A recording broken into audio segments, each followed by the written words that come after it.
Hello everyone, आप सब कैसे हैं। मैं उम्मीद करता हूं कि बहुत अच्छे होंगे और अपनी पढ़ाई को बहुत अच्छे से कर रहे होंगे। मैं Akash Kumar Bhadana ICT virtual classroom में आपका बहुत बहुत स्वागत करता हूं। मेरे प्यारे बच्चों, हिस्ट्री का ही हमारा आपका चैप्टर है और चैप्टर नंबर 4 को हम लोग देखेंगे। चैप्टर नंबर 4 आपके सामने है आदिवासी, दीकू और एक स्वर्ण युग की कल्पना। अब देखिए, आज सबसे पहले इसमें हम जो कुछ शब्द दिए गए हैं उन शब्दों के समझने के साथ ही आगे बढ़ेंगे। जीआईसी बछुआवान, सामने देखिए, सामने देखिए सभी बच्चे बच्चियां, शाबाश बेटा, हेड डाउन मत करो, सामने देख लो। सर में दर्द है, नींद है, आप पीछे बैठ सकते हैं। आपकी एक उबासी आपकी नींद दूसरे को परेशान कर सकती है, उसको आलस में भर सकती है। तो आप क्यों किसी के जीवन में आलस भर रहे हो? एनर्जी भरो, भरनी है तो। क्लियर है? चलिए शाबाश। ये देखिए, ये बच्चा उत्साह नहीं, बिल्कुल साफ दिखाई दे रहा, हाथ वाथ खड़े, कोई इशू नहीं है। उत्साह के साथ रहिए, ऐसे ही ऐसे एनर्जी के साथ रहिए। चलिए, तो कह रहे हैं आदिवासी लोग। आदिवासी लोग कौन होते हैं? वे व्यक्ति जो आपके जंगलों में रहते हैं, जंगलों में निवास करते हैं और जंगल की ही जो आपकी संपदा है उसी से अपना मुख्यतः पालन पोषण करते हैं। दीकू कहा जाता है उन व्यक्ति को जो गैर आदिवासी व्यक्ति होते हैं, यानी कि जो व्यक्ति उनके समूह के नहीं हैं उनको क्या बोलते हैं? दीकू कहते हैं। और कह रहे हैं कि एक स्वर्ण युग की कल्पना, इसको हम लोग पढ़ेंगे। तो हमारा वही क्रम रहेगा, कोई एक बच्चा खड़ा होगा माइक लेकर, चैप्टर को पढ़ेगा, मैं उसके बाद एक्सप्लेन करता चलूंगा। बहुत अच्छा, ध्यान दो। कह रहे हैं कि 1895 में बिरसा नामक एक आदमी को झारखंड में छोटा नागपुर के जंगलों में गांव में घूमते हुए देखा गया। एक व्यक्ति का नाम था बिरसा और कायदे में इनका पूरा नाम था बिरसा मुंडा। कहानी सुनो थोड़ी सी, बड़ी अच्छी कहानी है और अगर आप इसको पढ़ोगे तो आपको बहुत मजेदार समझ आएगी। तो एक व्यक्ति का नाम क्या है? बिरसा मुंडा। कहां का रहने वाला है? झारखंड का। झारखंड में एक पठार पड़ता है जिसको बोलते हैं छोटा नागपुर का पठार। तो इसको हम छोटा नागपुर कहते हैं। वहां पठार है तो उसका आपका जंगल का रीजन भी होगा, जंगल का क्षेत्र है। तो क्या कह रहे हैं कि 1895 में बिरसा मुंडा नामक एक व्यक्ति था जो झारखंड के पठार में रहता था और कहे कि गांव में इसको घूमता देखा गया। लोग कहते हैं कि उसके पास चमत्कारी शक्ति है। लोग क्या मानने लगे कि यही जो बिरसा मुंडा व्यक्ति है इसके पास क्या है? कुछ आपका चमत्कारी शक्ति है।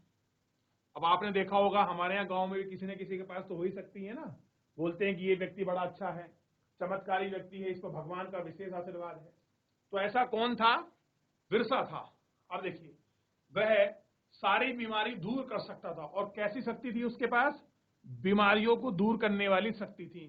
किसके पास? इस बिरसा के पास। क्लियर है? अब देखिए, और अनाज की छोटी सी ढेरी को कई गुना बढ़ा देता था। और कह रहे हैं कि अनाज की अगर छोटी सी ढेर लगी हो, ढेर का मतलब इकट्ठा हुआ हो, तो उसको वो कई गुना बड़ा कर देता था। बिरसा ने खुद यह ऐलान किया कि उसे भगवान ने लोगों की रक्षा और दीकू, पहली बात ध्यान दीजिए, लोगों की रक्षा, दीकू मतलब बाहरी लोगों की गुलामी से आजाद करने के लिए भेजा है। वो क्या कह रहा है लोगों को कि मुझे जो भगवान ने भेजा है, किस लिए भेजा है? ताकि मैं लोगों की रक्षा कर सकूं और जो बाहरी लोग हमको गुलाम बना रहे हैं, कौन बना रहे हैं? अंग्रेज, उनसे मैं रक्षा कर सकूं। ऐसा कौन कह रहा है? बिरसा कह रहा है लोगों के लिए। उस समय के भीतर हजारों लोग बिरसा के पीछे चलने लगे। पीछे का मतलब जब उसने चमत्कारी शक्ति देखी, आप जानते हैं कि चमत्कार को ही नमस्कार है। लोगों ने देखा, रहे ये तो बाकी में कुछ इसके पास चमत्कारी आपकी शक्तियां हैं, ये कुछ बदल सकता है। तो लोग उसके पीछे भीड़ के रूप में इकट्ठे हो गए। ठीक, और क्या करने लगे? उसको भगवान मानते थे। लोग क्या कह रहे हैं कि हमारा तो भगवान है। कौन? बिरसा। बिरसा मुंडा क्या है? हमारा भगवान है। और उन्हें यकीन, यकीन का मतलब समझते हो? यकीन का मतलब होता है विश्वास, भरोसा, कि वह उनकी समस्या को दूर करने आया है। अब झारखंड का जो छोटा नागपुर का पठार था, वहां के लोगों को लगने लग गया कि अब क्या होगा कि बिरसा हमारी समस्या को दूर कर सकता है, इसके पास चमत्कारी शक्तियां हैं, ये कुछ आपका कर सकता है और हमारी समस्या दूर हो जाएगी। जियासी असेत सिमली, जियासी असेत सिमली। आप सुन पा रहे हैं बेटा मेरे को? बहुत बढ़िया, हंसते तो हैं, शाबाश। हाथ भी खड़ा करते हैं, यानी कि सुन रहे हैं, देख रहे हैं। किसी बच्चे की इच्छा है कि माइक लेकर चैप्टर को पढ़ना चाहे? चलिए आगे बढ़ते हैं। आगे कह रहे हैं कि बिरसा का जन्म एक मुंडा परिवार में हुआ था। क्या, कौन सी फैमिली में हुआ था? मुंडा फैमिली में हुआ था। मुंडा एक जनजाति समूह है, तो सबसे पहले आपको पता होना चाहिए कि मुंडा क्या है। एक आपका जनजातीय समूह है। तो कल आपको पढ़ना है कि जनजातीय लोग कौन होते हैं, आदिवासी लोग कौन होते हैं, हम किसको आपका ट्राइबल मानते हैं, किसको आपका शेड्यूल मानते हैं। मिलता होगा ना आपको ऑप्शन में कई बार जब आप कोई फॉर्म वगैरह भरते होंगे। और कह रहे हैं जो छोटा नागपुर में रहता था, कहां था? छोटा नागपुर का जो क्षेत्र है आपका, प्लेट्यू रीजन है वैसे बेसिकली। कह रहे बिरसा के समर्थकों में इलाके में दूसरे आदिवासी संथाल और उमराव भी शामिल थे। देखिए ये दो और ऐसी क्या थे? आदिवासी लोग थे, जनजातीय लोग थे जो वहां रह रहे थे। क्लियर हो गया? एक कौन थे? मुंडा, और तीसरे ये थे। ठीक है, ये सभी अपने आसपास आ रहे बदलाव और अंग्रेजी शासन के कारण पैदा हो रही समस्या से बेचैन थे। बदलाव कैसा था इनका, और ये अंग्रेजी शासन से क्यों परेशान हैं? आपने पिछले चैप्टर को अगर अच्छे से पढ़ा होगा तो आपको समझ आएगा कि कैसे जमींदारी व्यवस्था आ गई थी। आदिवासी क्षेत्र को कैसे अंग्रेजों ने जमींदारों को बेच दिया था, और उनसे कैसे वो वार्षिक रूप में बाप का कर ले रहे थे। जो व्यक्ति जंगल में रह रहे थे उनको मजदूरी करने पर विवश कर दिया गया, और उन्हें जंगलों से हटा भी दिया गया था। तो ये सारे बदलाव किस कारण थे? अंग्रेजी शासन की जो आपकी नीति आई थी उसके कारण ही ये सारे प्रभाव जो है इनको देखने के लिए मिल रहे थे। क्लियर है?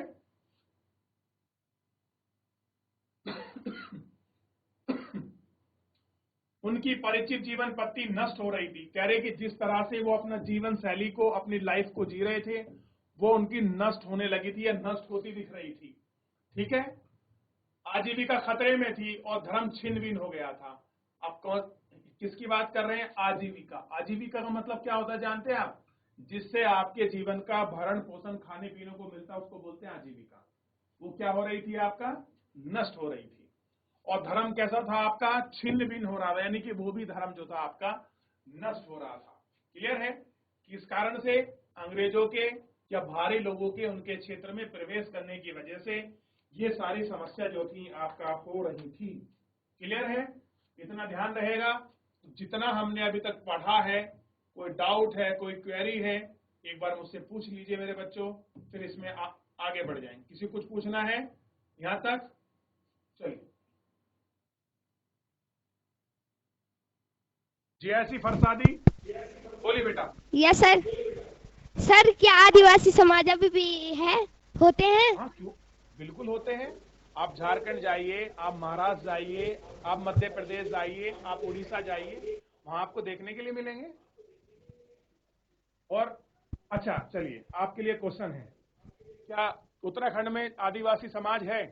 ढूंढ के आइए और कल आप मुझे बताइए, नहीं तो फिर मैं आपको पूरी डिटेल यस बताऊंगा। सर। पक्का? आप यस सर, बताओगे? पक्का। ठीक यस है, सर। ठीक है, यस बैठिए, सर। धन्यवाद।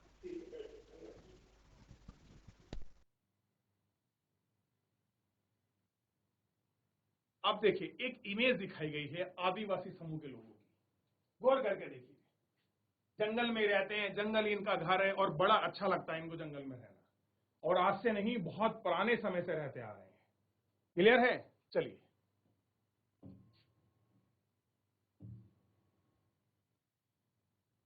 देखिए बिरसा किन समस्याओं को हल करना चाहता था। क्या कह रहे हैं? जो आपका बिरसा था वो किन समस्याओं को हल करना चाहता था?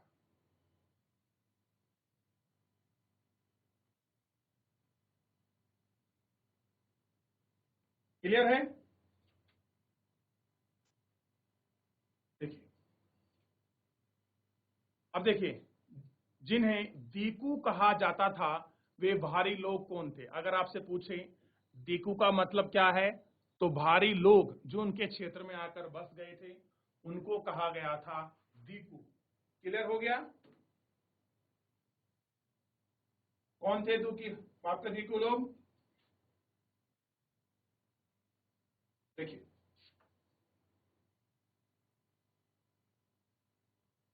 चलिए। अच्छा, अभी जो बच्चा आपका प्रश्न पूछ रहा था कि उत्तराखंड में मैंने आप क्वेश्चन दिया था बेसिकली कि है, अगर आप थारू को पढ़ोगे और एक राजी जनजाति है, थारू हो गए, राजी होगी, भोटिया हो गई, जौनसारी भी मौसी में आते हैं, ये सब आदिवासी लोग हैं। क्लियर है?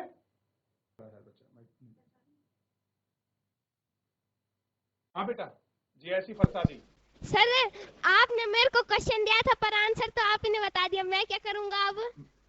कोई नहीं, ढूंढ के आना, थोड़ा इनके बारे में पढ़ के आना कि अच्छा चलो Yes, ठीक sir. है, ये मैंने बता दिया। अब आपको क्या पढ़ना है कि कहाँ कहाँ मिलती है, कैसा इनका रहन सहन है, कैसी इसकी संस्कृति है, कुछ Yes. पढ़ के आना इसके विषय में। ये तो बड़ा छोटा क्वेश्चन था ना Yes, कि sir. कौन कौन सी है। थोड़ा पढ़ोगे तो आपको वहाँ Yes. की संस्कृति के विषय में तौर तरीके में जानने का मौका मिलेगा। बहुत बढ़िया, शाबाश Yes, sir. शाबाश, बहुत अच्छे, बैठ जाइए।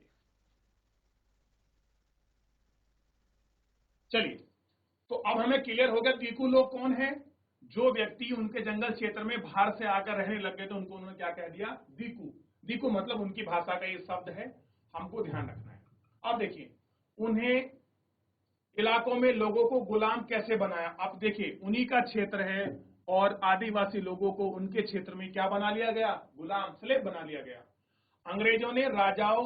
अंग्रेजों के राज में आदिवासियों के साथ क्या हो रहा था? देखिए, एक क्वेश्चन है कि बाहरी लोग कौन थे, अंग्रेजों ने कैसे गुलाम बनाया, मतलब कैसे गुलाम बन गए, और अंग्रेजों के राज में आदिवासी के साथ क्या हो रहा था। और अगला है, आदिवासी का जीवन किस तरह बदल रहा था। जो इनका जीवन है वो किस तरह से बदलाव हो रहा था, इनके साथ क्या हो रहा था, गुलाम, ये सारी चीजें इसके अंदर हम लोग जानेंगे। और कह रहे हैं कि इस अध्याय में हम कुछ ऐसे सवालों पर विचार करेंगे कि ये बाहरी लोग कौन थे, आदिवासी लोग गुलाम कैसे बने, और अंग्रेज के राज में इनके साथ क्या हुआ, इनके जीवन में कैसे बदलाव आ रहा था। इन सभी मुद्दों पर हम लोग चर्चा करेंगे। इसी अध्याय, इसी चैप्टर में हम लोग गौर कर पढ़ेंगे। क्लियर है? आइए सबसे पहले शुरू करते हैं। कह रहे कि पिछले साल आपने आदिवासी समाज के बारे में पढ़ा है। अगर आप 7th क्लास पढ़ोगे तो वहां आपको दिखाई देगा पूरा स्पष्ट है कि आदिवासी समाज क्या होता है। क्लियर है? यह आपको देखने के लिए मिलता है।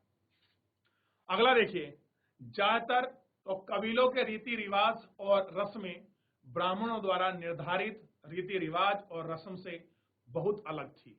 आप कह रहे हैं कि जो आदिवासी लोग हैं, इनका जो आपका रीति रिवाज है, ये जो हमारे बाप का कबीलों के जो शहर गांव में रहते हैं, उनकी संस्कृति और रस्में जो हम ब्राह्मणी रस्में फॉलो करते हैं, उन रीति रिवाजों से बिल्कुल कैसा है? बहुत अलग है। यानी कि हमारा कल्चर, हमारा तौर तरीका, हम जिस तरह से वहां उनको देखते हैं या जिस तरह से हम चीजों को मानते हैं, भगवान को पूजा करते हैं, जो उपासना खान पान है, इन आदिवासियों से बिल्कुल डिफरेंट है। कैसा है? अलग है इनका हमसे। क्लियर है? और कह रहे हैं कि इन समाजों में ऐसा गहरे सामाजिक भेद भी नहीं है। और कह रहे हैं हमको ऐसे कोई समाजों के आपका सामाजिक जो भेद हैं भी नहीं थे जो जाति पर आधारित समाज में दिखें। और कह रहे हैं जो जाति आधारित समाज हैं वो उसमें भी आपका दिखाई दें। एक कबीले के सहारे लोग कुटुंब में बंधे होते थे। और कह रहे हैं कि जितने यहाँ लोग हैं आपस में जुड़े होते थे और उन्हीं को बोलते हैं कुटुंब। आज भी गांव में सब चलता होगा। ये कौन सा बच्चा है, कौन सा स्कूल है? अच्छा, कौन सा चैप्टर पढ़ा रहा हूं मैं, नाम याद है चैप्टर का किसी को? सर ये 8 का चैप्टर है। नहीं, वो तो मुझे भी पता है 8 का चैप्टर है। चैप्टर का नाम क्या है? सर सर मैं 7th का हूँ। अच्छा, और पिछला वाला बच्चा वो भी 7th का है? कौन? सर ये 6th का और सर ये 8th का।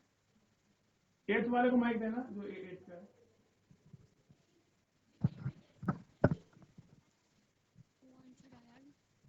हाँ बेटा, सामने देखो, सामने देखो। नहीं, वहां कुछ नहीं मिलेगा। तो क्या नाम है चैप्टर का? नाम बताओ, पता है या नहीं? हाँ ना बोलो। सर नहीं। क्यों नहीं पता? आप पढ़ नहीं रहे थे या ध्यान नहीं था? नीचे मत देखो, सामने देख के बात करो। हंसने से बेटा कुछ नहीं होता, आई समझ में? क्या? क्यों नहीं पता आपको चैप्टर का नाम? आप पढ़ नहीं रहे थे? तो पढ़ रहे थे सर, हम यहाँ भी खोलो, टीवी अभी खोला था। टीवी अभी खोला? टीवी बेटा बहुत देर से ऑन है आपका, जब से मैं आपका चैप्टर पढ़ा रहा हूँ। अब 3 बार नीचे कर चुका हूँ स्लाइड को मैं आपका दिखाने के लिए कि ये है आपका चैप्टर। अब देखिए, ऊपर वाले बच्चे आपके एकदम हाथ खड़ा कर रहे हैं। कम से कम ऐसे बैठिए आपके स्कूल का नाम ना खराब हो और बच्चे ना देखें। नीचे बैठिए।